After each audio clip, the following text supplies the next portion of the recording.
Between people who might be able to hear, between those who might know what they're talking about, any preface to what's being said is very problematic in worth, and especially a lengthy one. But for you people who may be tuning this in for the first time, the news items, these little stories that start this off, if you're going to continue to watch tonight, struggle against any inclination immediately to take them literally. I'll have more to say about it before I start my actual comments. Each man who learns the secret, should he decide to talk about it, must, as it were, invent his own new language to attempt same. But in that an entirely new tongue would be understood by no one, if used exclusively, he must take the words and ideas already available and filter them through the prism of his new knowledge. Thus it is that talk of the mystical can sound both familiar, yet somehow foreign. There is one strain of myths which say that evil will ultimately overcome good, and that the only act of heroism to which a man can aspire is by his continuing to resist evil even though he knows he faces certain defeat. And a more alert man from such a notion might derive a lesson regarding the mind and its natural attitude toward what it perceives to be the struggle between ignorance and understanding. As part of his continuing at-home education, one father gave his son this psychological insight. A man with convictions has a stick up his ass. And the lad smiled his appreciation, adding the comment, and I assume you're drawing a distinction between knowledge and convictions.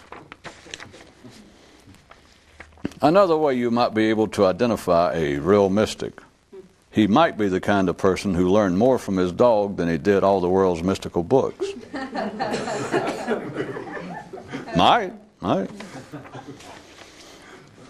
A common inner message of all heroic myths is that, although by no amount of wisdom, strength, goodness, or good deeds can man save himself from death, he can from a dishonorable life. Pertinent to the laws of physics and the stratospheric arrangement inherent in human thought processes, one man offers up his take on the matter. Remember, says he, as your mind is engaged in its normal operations, that both hot air and bullshit rises. If he be onto something, then reconsider your overview of man's collective intellectual standing. Oh, we received this letter. For years I had terrible headaches and felt totally lost and uncertain. That is, I thought I did until I started watching your show.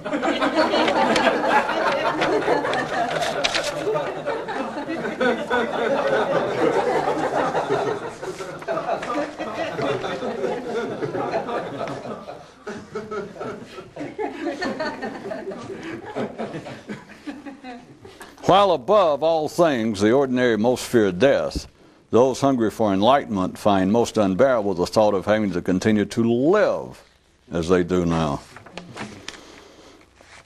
As the collective life of man becomes increasingly complex, the simple are to be less and less trusted. And so too does it play itself out within the minds of individual men. One man so addressed the world: if you're alive, you're guilty, if for no other reason, by association. Everyone knows they will physically die. Hence, ordinary man's interpretations of the heroic myths wherein the hero, when slain, physically returns from the dead. But the more conscious understand such tales to represent their need, while yet living, to continually arise and return from the ever-open and beckoning grave of man's collective mental foolishness and inertia. One man says that as regards psychological problems and their attempted treatment via standard Freudian analytic techniques, that it's his opinion that anyone, with or without professional help, if they talk long enough, will ultimately be free of all their complaints.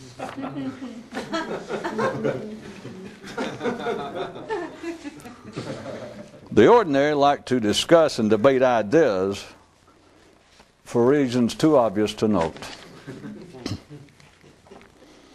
A man who knows it all can never tell anyone all he knows. Only those who know less can do that. The mythical king said to his knights, "Ponder deeply.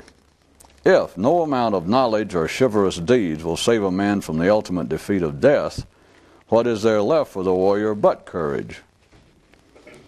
And what also for the contemporary counterpart is there in the ever-present face of collective pessimism, ignorance, and resignation, save steadfast perseverance and the indifference of the hero?" Views of life in the age of media. One man says he's undergone an evolution in how he defines the routine workings of his mind. He says at first he thought of it as an unwanted voiceover to his life, but now has moved on to the perception of it being an unnecessary voiceover to his life, and says he's most intrigued over the possibility of where it may go from there. What the ordinary call their wisdom, knowledge, and beliefs are what holds their minds together, although the more conscious might refer to it as meaningless glue. Envy, charity, compassion, and other words that begin with C. Only those with no understanding of life believe that others require help. One father so tipped his son, "If something sounds like criticism but isn't, it could be the truth." The mythologies and certain neural connects and disconnects possible for a mortal. The gods of man die with man, and with the awakened, also the demons. Every time life had asked one guy why he didn't take it more seriously, he'd say, "Hey, I just work here."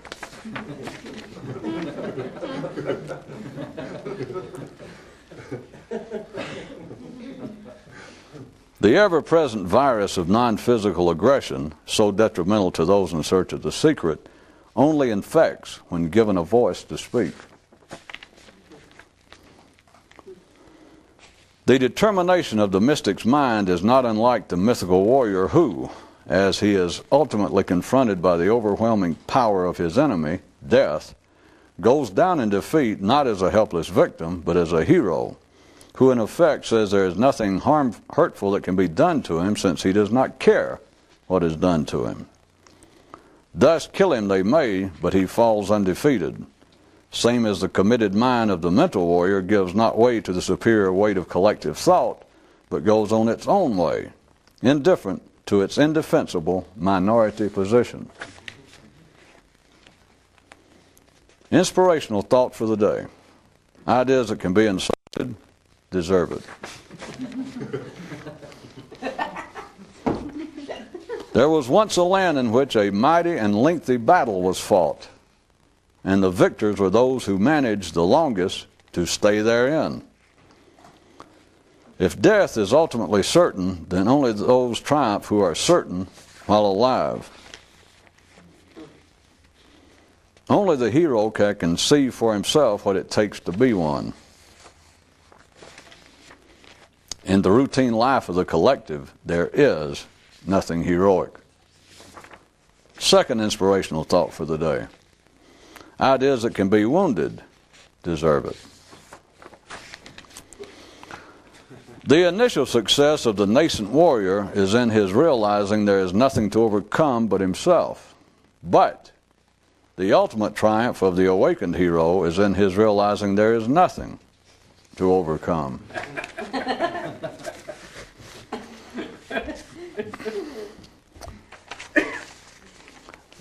My second part of my hesitant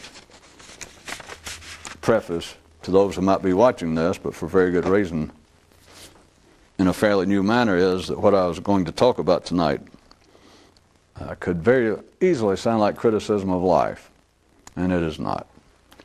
But the ordinary mind, if you notice, if it finds any real personal, that is, there's some passion in it, but some personal interest in an idea, something being discussed, the mind immediately takes it as being a positive discussion or a critique, a negative discussion.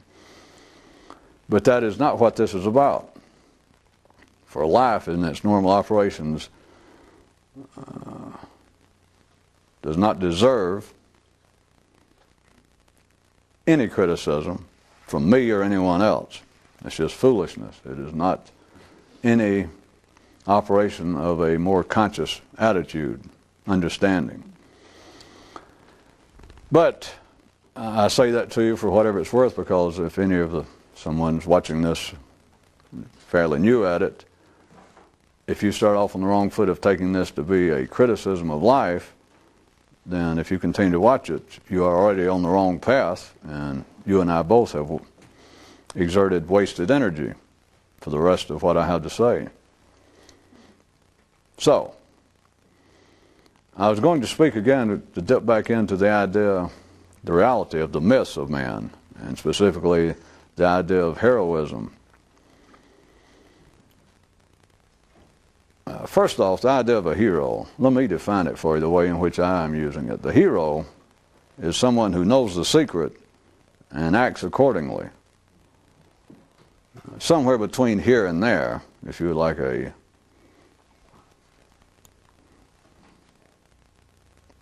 amateur version.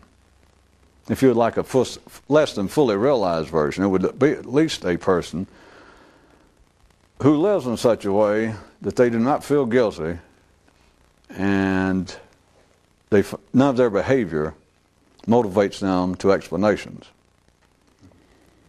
That is included in my original description. The hero would be one who knows the secret and lives accordingly, because the living accordingly engulfs what I just described. And also notice that the collective of humanity never produces a hero.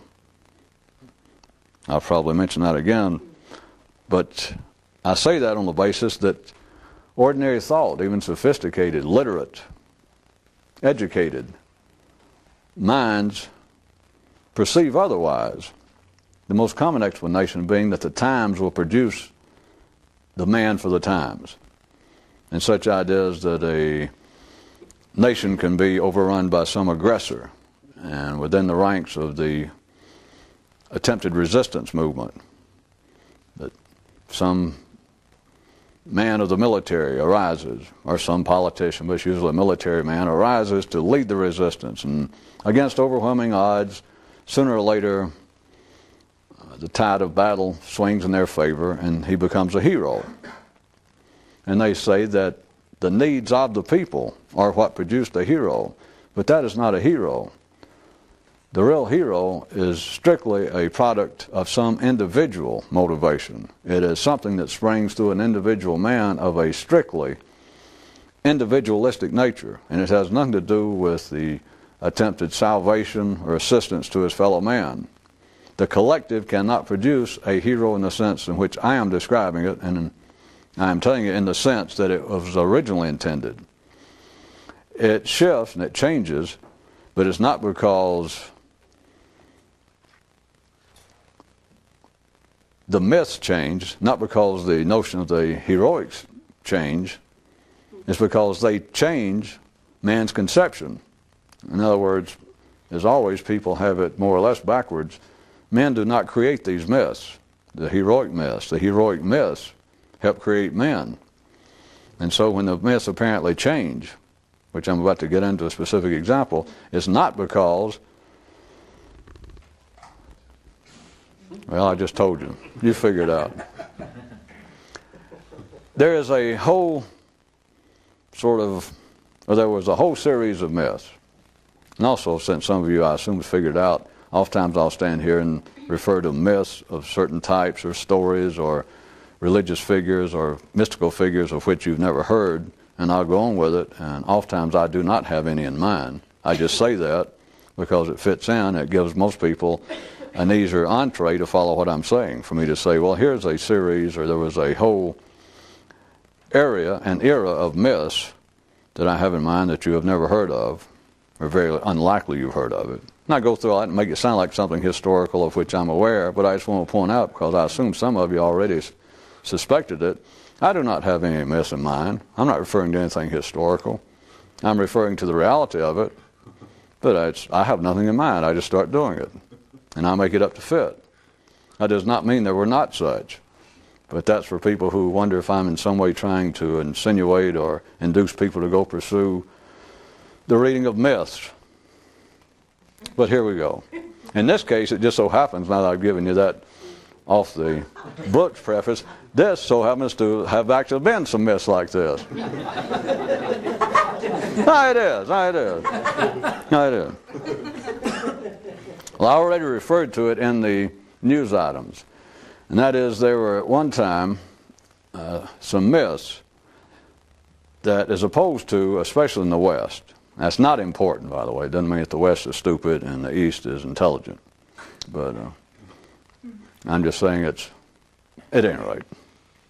It's neither here nor there. But the stories with which most people are aware today, the myths, and by that you understand I include anything, including all the religious stories, but they're myths if it has to do with activity. From the simple people's view, it's always a figure. But if it has to do with activities or a figure of some apparent supernatural, extraordinary nature, that's a myth. Whether it be supposedly about the sons of Jupiter, the sons of Jehovah. If it has to do with activity and people that are apparently of an extraordinary, that is, supernatural nature, that is what I'm referring to as a myth.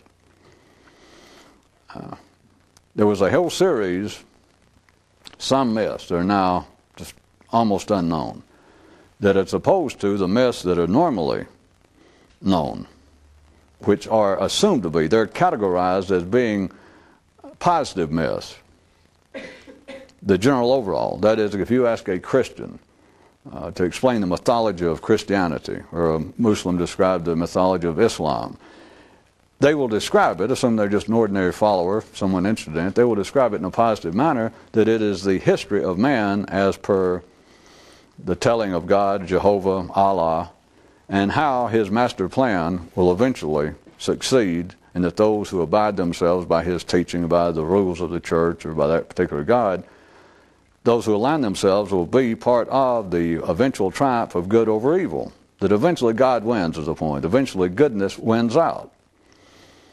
And to help explain it, of course, with ordinary minds, finite minds, is that although it appears to be otherwise, usually within one's lifetime, then the concept arose of a life after death, wherein it will turn out that goodness did win.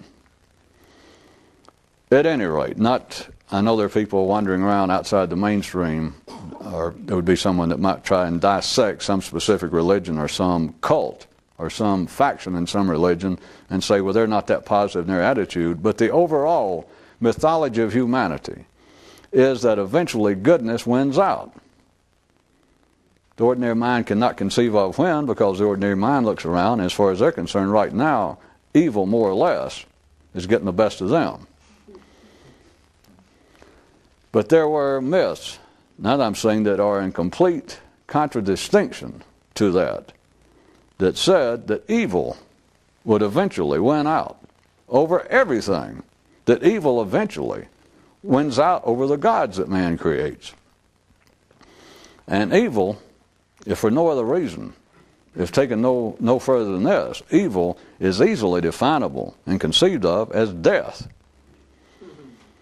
Because it is. What is the ultimate struggle for someone alive? It's to stay alive. And are you going to win? No.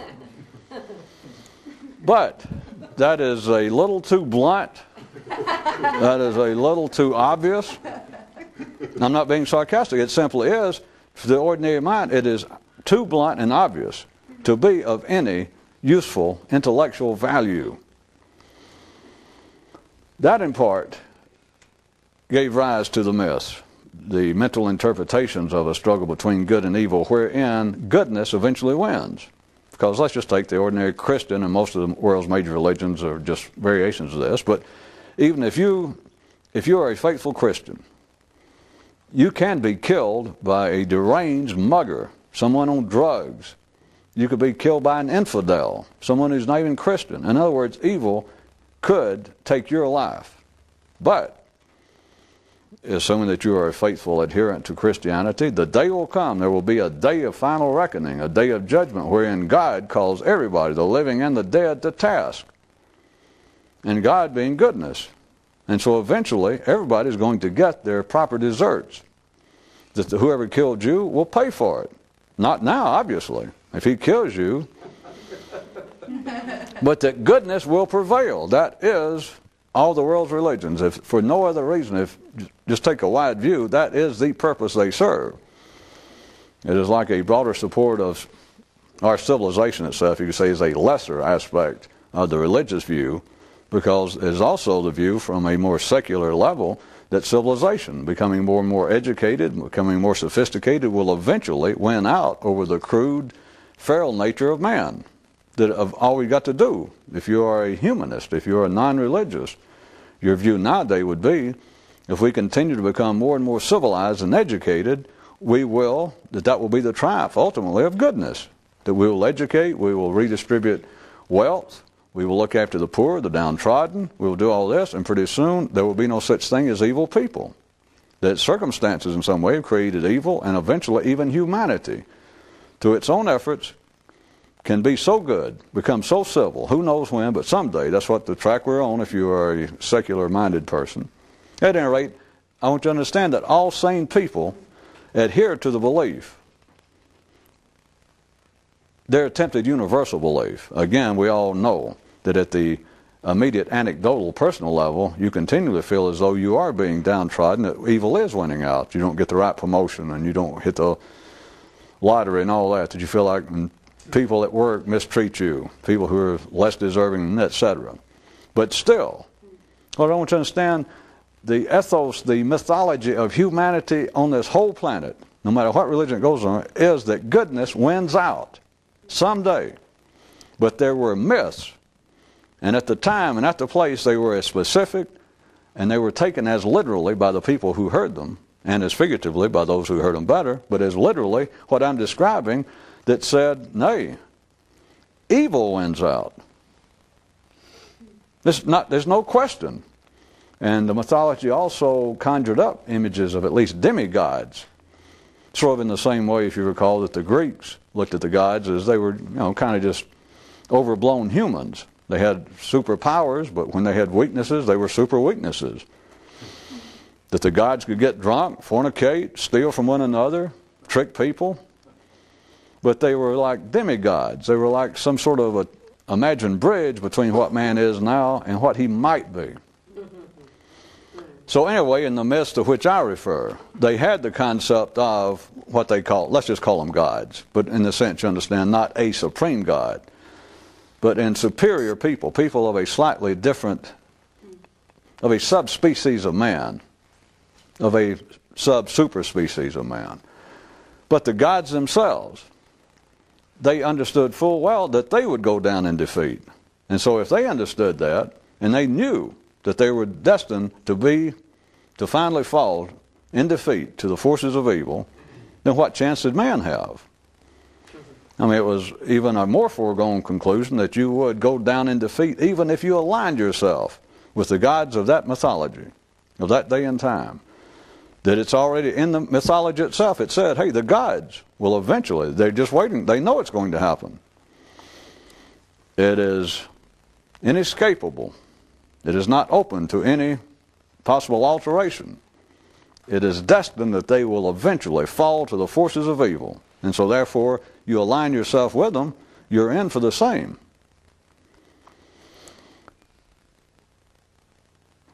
This kind of myth also just, I'm not using this for any sort of historical purpose, but to show you that it's not the point of men changing the stories.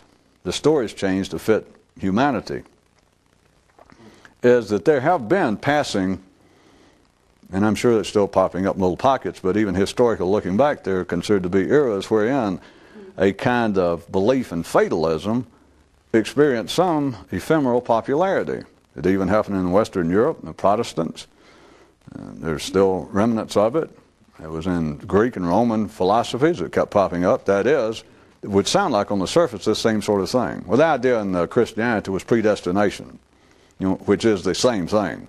That is, there is a fate that will befall man. The only thing about predestination was that their idea in Protestantism was that God had already decided who was going to survive, who was on his side, who was capable of being heroic, and who was not. So you could say that it was sort of a watered-down version.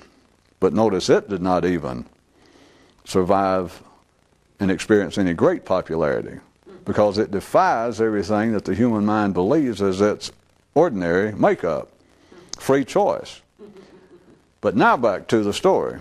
In the free choice, I'm not holding up these myths as being a supreme definition of what life is, you understand. I'm just showing that there's another version, and it was based on something quite real.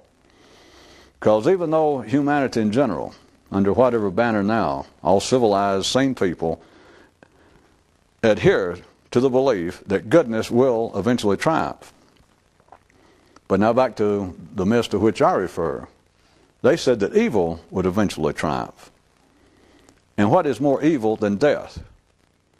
But the ordinary minds, now I'm jumping back to ordinary sane people now, even though they have now rejected, it is not part of the mythology of humanity in general that evil will prevail. Death will prevail. And the only way they could escape that was the sense of an afterlife, to throw that into the mythology. But in the mythology to which I refer, there was no afterlife. You were simply, if you aligned yourself with the gods, which was the proper way. The mythology did not entail that the possibility of holding out the positive offer of, well, you can align yourself with the gods if you want to, or with the forces of evil, who are eventually going to triumph. It was not a mythology. It was not a mythology that was promoting in any way. Let me make that clear in case you've got some notion otherwise. It was not in some way inferring like, well, hey, get on the side of evil. No. It was no more that than it is right now in Christianity or Judaism or Islam. It was not. In any way. Because you would not be a hero. And here's why. To them, the heroic action of what it was putting out, not in particular these words, but what it was putting out was, we're all going to die. So whether you have aligned yourselves with the forces of good or the forces of evil, you will die. And if death is the ultimate defeat, then everyone will be defeated. Whether you're on the sides of the gods, the goodness, or the side of evil. So what is the only possibility of being heroic? That is to undertake what you know to be a lost cause, but you have to do it willingly, you have to know it knowingly, and to be thus defeated is not to be defeated. That would be the only heroic action.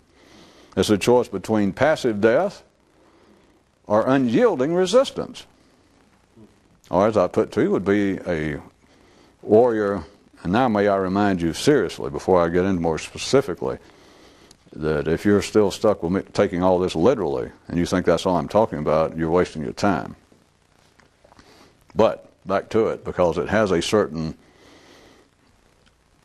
it has the potential for a certain surprising ring to people, to get you going in another direction. That, now back to the myths themselves that many people took literally at the time, that since everyone will die, you got your choice. You got no choice about dying, but you only got one choice. Will you go down passively or go down resisting? And to go down resisting is to simply not care. That, to put it in those words in English, is absolutely offensive not only to all religious people, it is offensive to all thinking people, all ordinary, sane, intellectual people, to say not to care. It offends the sane, educated, civilized sensibilities of all decent, ordinary people, to put it that crudely. But now back to what it is. If you're sane, decent and either religious or at least just humanistic, civilized to the highest possible degree for you. If you're either that or you're an uncivilized, uncouth thug, you will both die, and you both know it. What is the only chance for heroic action? Now, the ordinary mind says, well, live by some philosophy. Try to live a decent life. And that sounds, compared to the two possibilities, two ordinary possibilities, that would sound to be the better of the two. But a hero, unless he can conceive of what it is himself, is no hero. That is, if you're a true Christian, if you live the best you can by the Christian doctrine, by the Judaic code, by the Islamic code, if you live the life of an upright Buddhist or Hindu, you're not a hero. You're simply not. You are you're going to die passively. And the more, this cannot be proven, and it's not even very interesting, you either see it or you don't, to try and discuss in words. The fact is, the more, if there was some way to measure this, the more that you are a passionate, true, whatever, Christian, Jew, Hindu, the more is your death passive. The more have you resigned yourself. How can you call that? If you can see this or not, I can't stay on it, it's a waste of time. There's no way in which that is heroic. That is how men, ordinary minds, end up interpreting all these myths, even the ones they think that they now claim are true, like Jesus, the life of Jesus. They interpret, since it is death that frightens them, since they do not see past the ultimate defeat of death, then their interpretations of the slaying, the death of the heroes in their myths, such as Jesus and Christianity, is that he physically returns from death. Do you understand that misses the whole point? Not to ordinary people, because remind you, this is not an attack on ordinary people. It's not an attack on the religious and their beliefs. But for an individual to find anything worthwhile in that, if they're wired up to be interested in such as this, you have got to see the collective in no way can produce a hero. And also notice I threw in tonight in the items, a real hero is never seen. It doesn't mean that suddenly the collective can produce imaginary heroes, like they make a hero out of Jesus, make a hero out of Socrates, make a hero out of Muhammad, and 1,000 others. But if they indeed existed, if somebody existed that resembled the guy Jesus that they talk about, he produced himself. He was not a hero to the collective. The collective did not produce him. Contrary, I've already tried to sort of insinuate to you, there's no way that you can particularly use this. You're either... All heroes are sui generis. All heroes damn near spring from nothing. That's not possible, of course, but all heroes are seen to some degree as rebels. And they will even, life even allows it to remain in the collective accepted history. Such things as Jesus and his outburst at the rabbis in the temple about how things were going. They're all full of that. It's all the mythical heroes, even through ordinary interpretation, were in some degree rebels against the mythology of the time. The collective cannot produce it. Christianity cannot produce a Jesus. Judaism cannot produce a Moses. Buddhism can't produce a Buddha. I mean, even now. And I don't have to preach to those who know, because those who know, you know that already. Only you know what it is. If you have the potential to be a hero and to be able to be unyielding in the face not just of death, because we're all going to die. That's not the kind of death that a would-be mythical or mystical hero fears. What you really fear is living like you are now. Screw death. I can't live another year like this. And of course, most people, not just a year, you think, well, Jesus, I might live another 30 or 40 years. I cannot do this. But the average mind yields to that. You passively die is where all these stories come out through their They're kind of would-be metaphorical interpretations of a man must die before he dies. They even repeat that in organized religions, even in Christianity. They'll say, well, look, Jesus said that a man must die before he dies, and that sounds great. And all they can do with it is say, well, you've got to in some way go through a ritualistic death. You have to verbally say, yes, I died to my old self, and now I am an adherent, I'm a follower of your teaching. I have joined the collective of Christianity.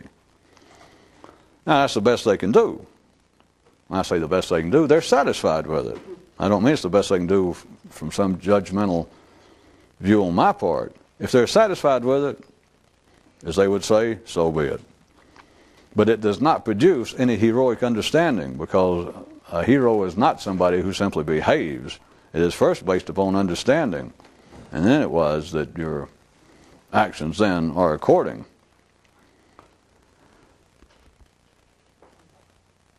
If you are part of a collective of any kind, it in no way can ever produce heroic action or heroic understanding. It is not its purpose. That the hero is always a solitary figure, and that's not in some way some sort of poetic pessimism or some sort of melancholy, like, oh, the poor hero, always off alone. Well, hell yeah, he is. But it's neither here nor there. You simply, if you ever get past the initial stages, you look around, you realize, well, nobody else is interested in this.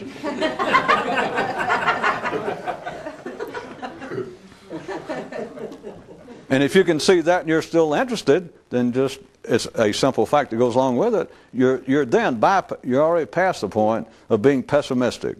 And because what good is it? It's just irrelevant. You just finally come to the understanding that I'm in this alone.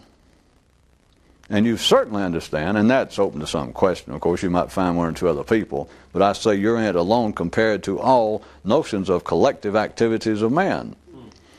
That no institution of any kind, be it educational, religious, artistic, social, political, that they are not going, that in no wise, even if they say that they're exactly interested in what you are interested in, the day comes that you simply realize it's not so. And they don't realize it's not so. And you'd be a bigger fool, or you'd be wasting your time as much as they are to stick around and argue with them. They'll think, well, wait a minute, I will shake the pillows of this false institution. I'll bring it down like an allegorical sapson and show them the error of their ways. Okay. The one thing that those stories don't really point out is the temple falls on you too. The point being, you stick out your tongue at life, and you find out life can be a cold mother, and you suddenly find, my tongue is stuck to it.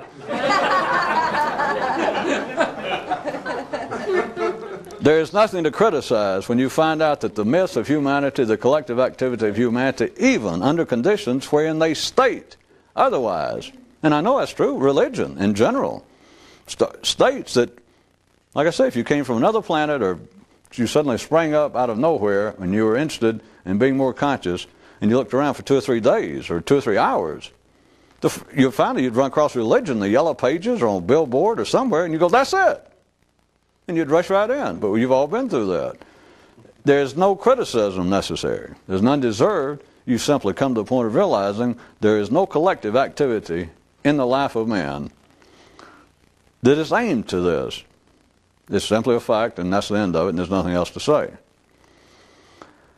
But I was going to point out, after giving that warning again, and not having to do with the life of man or any criticism thereof, but how this is also the inner life of one man's individual intellectual processes. And that is, once you've taken care of instinctive needs, which collectively in our day and time, people under conditions to be able to even watch this on television, I don't care what country or when they see it, if you're in a condition to watch it on a television set, then collectively, wherever you are, you're past the point of really having any great instinctive pressures on you. That is, you're eating, having a place to stay, and that's about it. But beyond that, then what are we left with? And that is the feeding, the entertainment, but the feeding of the human intellect. And the two major possibilities, though not obviously generally analyze in this manner, but is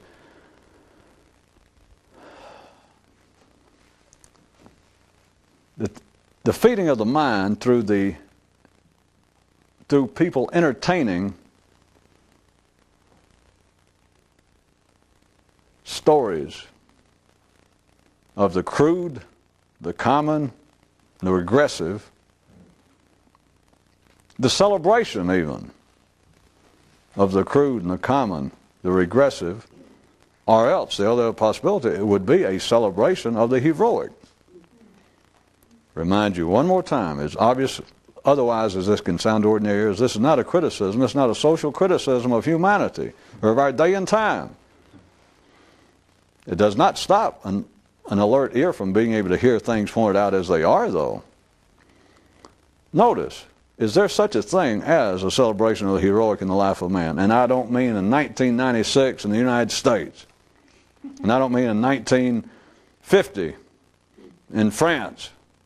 I mean at all times and all places. Transcendental knowledge is not specific. It is not local, it's not anecdotal, it's not nationalistic, it's not tied to anything or any time. But just look at the history of man. The artistic, that's all we're talking about, the civilized artistic history. It's all outputs, products of the mind, not products of his body, not the fields he's plowed, not the homes he built just for shelter.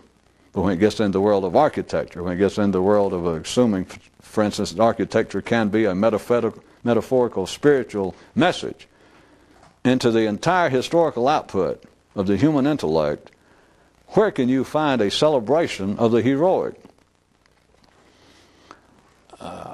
I know that men attempt to see it, and there are varying degrees, and the closest they come to seeing it is normally in the world of religion and bleeding over into the so-called world of art. But notice how spotty it is. It in fact is what has given rise to the idea of great works of classical value. Let's just take literature. That's the obvious one, or it should be, that we have all throughout the world, East and West, considered to be sort of canons of classical literature. In the West, for instance. Look at what it amounts to. Usually somebody compiles a list. They're hard-pressed to come up with 50 that seem to be agreeable to the collective of that place and time's intelligentsia, the educated. And what does it amount to? I mean, hell, there are 50 schlocky, or what do they call them, those romance novels. I'm not picking on, but these romance novels. I read some figure that there's something like 10 a day published, every day of the year, that make money. Television, movies, look at it. Does anything celebrate the heroic? And again, don't think, well, we've come to a sorry place. No, no, no, no. Look back at the Greeks. Look back at the Romans. Of course, what's remembered at any particular era is what is, after the fact, considered to be perhaps classical. Perhaps it is worthy of being remembered. And take whatever story you like, or whatever drama, whatever piece of fiction that is now considered to be classical, inspiring, uplifting, which is what that intends to impart when they say classical, whether they know what they're saying or not. But if you take the best, or any example that you could come up with, I was trying to come up with one that I thought everybody could see would be, wouldn't certainly be necessarily the best one, but if we took Don Quixote and say, well, it is a story, it is eventually an uplifting story about a man who was still after a chivalrous life, in a metaphorical sense, a man who was striving to overcome the mundane. It was a heroic tale. I mean, the guy was a bit off the mark, but it was heroic. Notice that all the heroic stories, though, as they call it, all the classical tales, if they can call them heroic, if they do call them heroic, they are still 90% soap opera. They are heroic at the best. I remind you again, I am not criticizing it, because this satisfies ordinary people. But now notice, and if Don Quixote, that could have been a great example, since he was a little off the mark, or it could have been a poor example. I'll leave it to you. But think of any others that constitute the great books of the Western world. They will be 90% soap opera. They will be 90% of a story of evil overcoming good. And I say 90% being charitable, because that which qualifies them to ordinary minds as being heroic and positive in nature has the same relationship to the story in toto as does the ideas, let's say, of a Christian saying, well, good overcomes evil eventually. But do you understand the relationship? If we take an ordinary person who says that they're a Christian, or religious in any way, and they say good will overcome evil, and now they're dying from a gunshot they received from a mugger, and they're laying in the hospital bed, and you say, well, how can you say that good overcomes evil? You've lived a Christian life, you went to church every week, you fulfilled all the rituals for what, 65 years? And he goes, yeah, and you realize you're dying right now. They can't save you from the gunshot of a mugger. And he goes, yeah, I know. And you say, well, how do you explain that?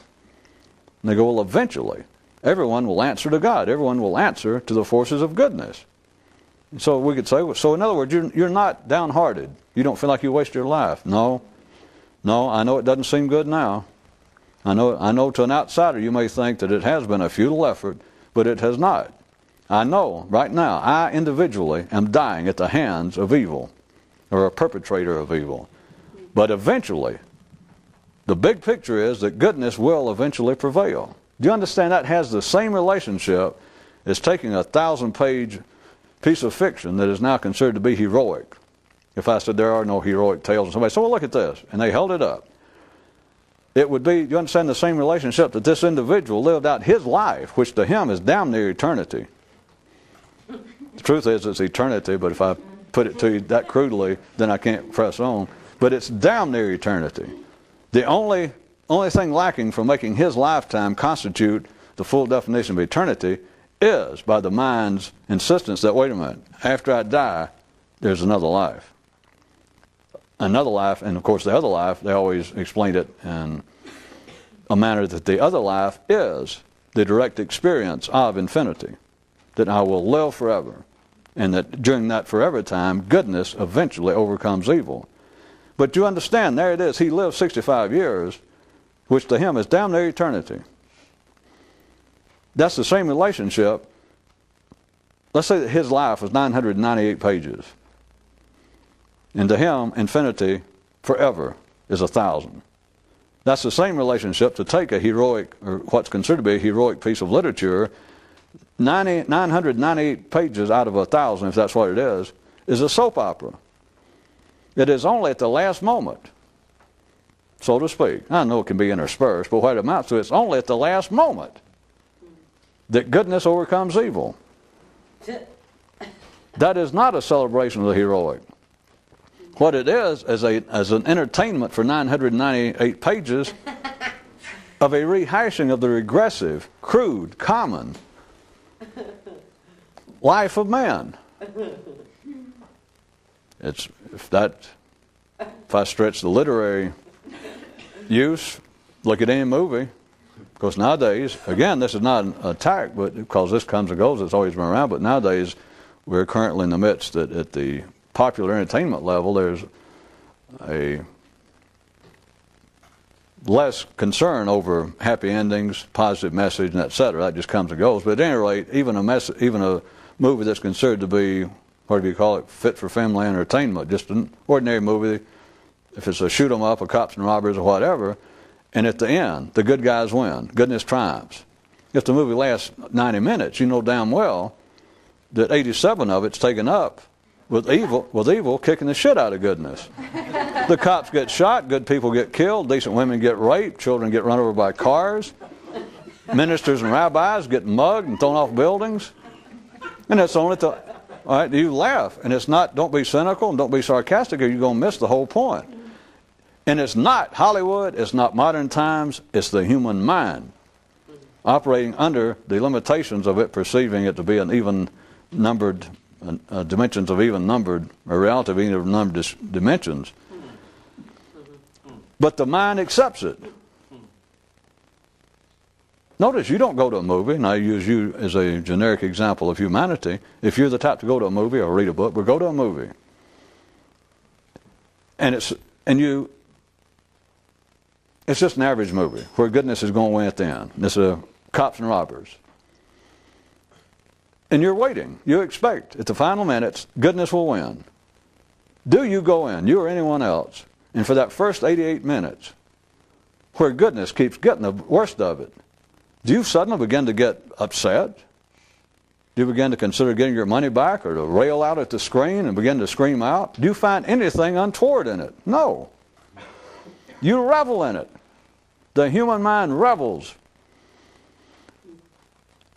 I said celebrate in the widest possible sense. You enjoy it. The human mind enjoys it. It promotes it. It seeks out the presentation of all that is crude, regressive, harsh, hostile, inhumanity. For a very good reason, not because we're evil. It's because that is what still constitutes the majority of what is man. I remind you, I brought that up for a particular reason, not to attack Hollywood or literature or humanity. But that is the environment. Always has been, nothing new, but that is the environment. That is a kind of distorted, almost Valhalla, in which a would-be hero is attempting to live. You're living in the midst of an environment wherein not just is evil going to win, it's expected to win. Your mind expects it to win. But if you ask people coming out of a movie, if some way you could do it and get their attention, say, well, I'm just doing a survey, I'm a sociologist, and we were watching that movie. We've already timed it, and right then where the good guys caught the serial killer and all that, and as far as that being something positive, of the good people winning in the movie, the good town folks or the police, we just went in there and measured. We're just interested. We're students. We're sociology class. We measured out of the 90 minutes that movie ran, only 2 minutes and 12 seconds were given over to any sort of positive message or any insinuation that goodness was prevailing. Did you happen to notice? And you're saying, no, just like you don't care, you're a student. And people are going to say, well, no. You go, well, if I'm correct, I'm telling you, all of us, we've measured it, and anyway, that's what we all agree to. Now that I tell you that, do you find that upsetting in any way? Well, no. And so you didn't notice.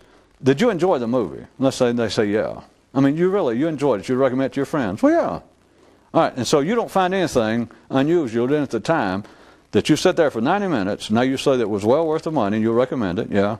And you don't find anything unusual that for 88 of those minutes, evil, I'm talking about evil by anybody's definition, illegal activity, harm to helpless people, death, mayhem, chicanery, was just running rampant, and you don't find you didn't find anything unusual. It didn't strike you in that way. And they'll go, no. There is what you're faced with until you realize that you're in it alone. But notice, that is not fatalism, and it's not pessimism. Because, well, if it turns out to be that in you, if it produces that in you, then you're not, that's the end of you. But it is not fatalism. But if you try and describe that just out in public to people, that's all it sounds like. That's all the mind can make of it. And it has to just turn its head aside in the same way that you point out that a 90-minute movie that you say had a good positive message to it was 88 minutes worth of nothing by any ordinary person's definition could be constituted as being a positive message, as being a celebration of the goodness, the heroics in man, not the goodness by somebody's definition, not that they were good Christians or Jews or Buddhists, because you either understand what a life of a hero would be or you don't. It is certainly, I repeat, it is not by anyone else's definition. That's just a fact. And that's why there is no real definition of hero. That's why I went ahead and defined it. That's why there is no common denominator to the mystics of the world. No matter what the ordinary think, there is no common pattern to being more conscious. It is a strictly individual situation, and there's no way in which the collective activity of man, and they got nothing to do with it, but there's nothing in the collective activity of man that will feed or produce a hero. And the sooner you realize that, the better. Because it's not pessimistic and it's not fatalistic. Because it now refers you back to the little known myth, the mythology I was referring to. That in those mythologies, even the demigods, everybody is going to be overcome by evil. Everyone will die. There will be an eventual battle wherein all forces that resemble goodness, anything claiming to be goodness, will be destroyed. The evil will triumph. And from a certain way, when you hear that, if you've got some spark of the would-be conscious hero in you, it does. It's why I brought out death. It does strike you, as you might as well face it, that in one sense, evil is going to triumph. But not in a pessimistic, not in a fatalistic way, or else you've missed it. If it does that to you, then you've died twice. You've already died before you died. But no, you've got to look at it from that kind of cold-blooded, non-imaginary way. To just take ordinary descriptions, the collective's idea that the most Christian-like, the most charitable, the most humane person on this planet will die in the same way as a serial killer will die. That there is no amount of good deeds, there is no amount of charity, there is no amount of goodness of which a man is capable that will forestall death. It simply will not. What's pessimistic about that? What's fatalistic about that? Once you can see that, and plus once you see that up here is the only place that matters, but once you even see that about death, then you realize there is only one thing that's possible for a man of any heroic attempt. Privately, you understand, this has nothing to do, no one ever knows it. If anyone observes it, then they're not observing heroic action anyway. They're observing a sham. They're observing someone who would like to be a cult leader, the head of a mad dog pack, because the heroic action is never seen. Real heroes are never seen. It is a private internal battle. But once you realize that no matter whether you align yourself out in the collective, out in the ordinary world, it doesn't matter whether you align yourself as you say, well, I'm a Satanist. I'm in favor of evil. Or you say, I'm a good person. I try to be, I'm a Christian, I'm a Jew, I'm a civilized person. You understand, it doesn't matter. The day will eventually come that there's a struggle between the goodness, the forces of good, which you say you've aligned yourself, you try to be, and the forces of evil, which is death. Death will win. It's not open to debate. There's no speculation. There's no, well, maybe I'll overcome it. Maybe if I hang around these good people, they die. The forces of goodness are going down in defeat. There is only one possibility. Are you going down passively, or are you going down unyieldingly? Now you understand we are strictly beyond the literal level now. But that is the only possibility. And it is not taken into consideration.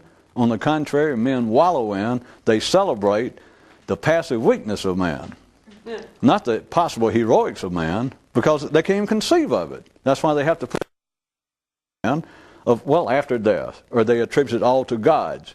Some sort of being, some sort of force that's outside this reality, which is the only way it can exist.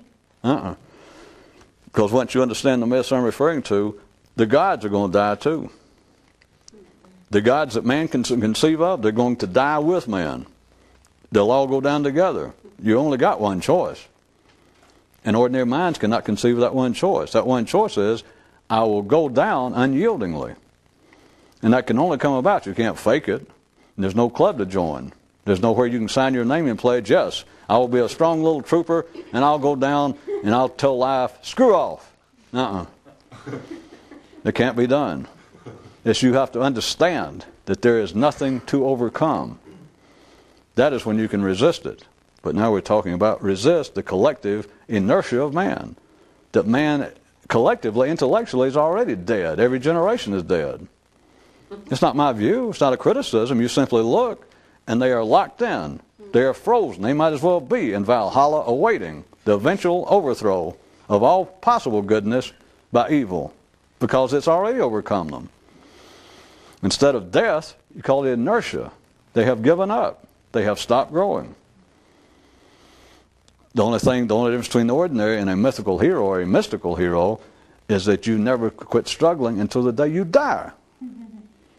And somewhere along the line, you finally realize you're alone, and you realize no one else needs help. There's nothing amiss. At least you give up the idea that I have to worry about everybody else, and I should help my fellow man, or I need to be charitable. Everybody is happy just like they are.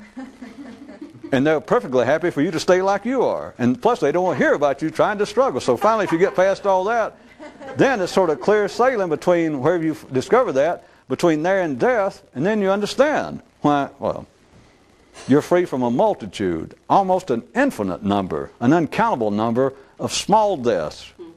Of every time you criticize somebody, every time you whine, every time you feel like, well, I'm under great stress, I'm unappreciated. I don't know how to be more insulting or to get your attention. That is simply unheroic. That has nothing to do with what this is about. But you can reach the point that at least you know it. That's why I said that my definition of a hero would be one who knows the secret and acts accordingly.